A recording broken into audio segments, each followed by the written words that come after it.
బాహుబలి సినిమాతో మన film industry సత్తాను ప్రపంచ దేశాలకు చాటిన సక్సెస్ఫుల్ డైరెక్టర్ ఎస్ఎస్ రాజమౌళి మరో భారీ చిత్రానికి రెడీ అవుతున్నట్టుగా తెలుస్తోంది.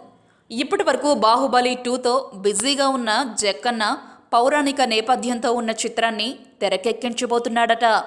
దీనికి బాలీవుడ్, కోలీవుడ్, మాలీవుడ్లలో సూపర్ స్టార్లుగా వెలిగిపోతున్న నటులతో చిత్రాన్ని పూర్తి చేయాలని అనుకున్నాడట.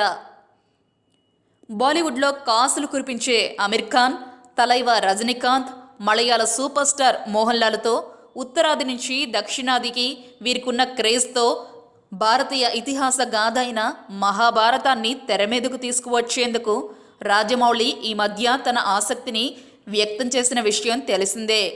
ముగ్గురు అగ్రనటులతో సినిమా చేయాలనే మోహన్ లాల్ ఆలోచనకు జక్కన్న కార్యరూపంలోకి తీసుకువచ్చినట్లుగా తెలుస్తోంది. ప్రస్తుతం ఈ డైరెక్టర్ బాహుబలి 2తో బిజీగా ఉండగా ఈ చిత్రం ఏప్రిల్లో విడుదల కానుంది.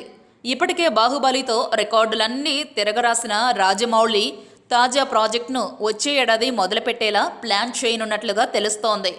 నిజానికి ప్రభాస్, రానా కాంబినేషన్లో వచ్చిన ఈ సినిమాకు వచ్చిన స్పందన అంతా ఇంతా కాదు.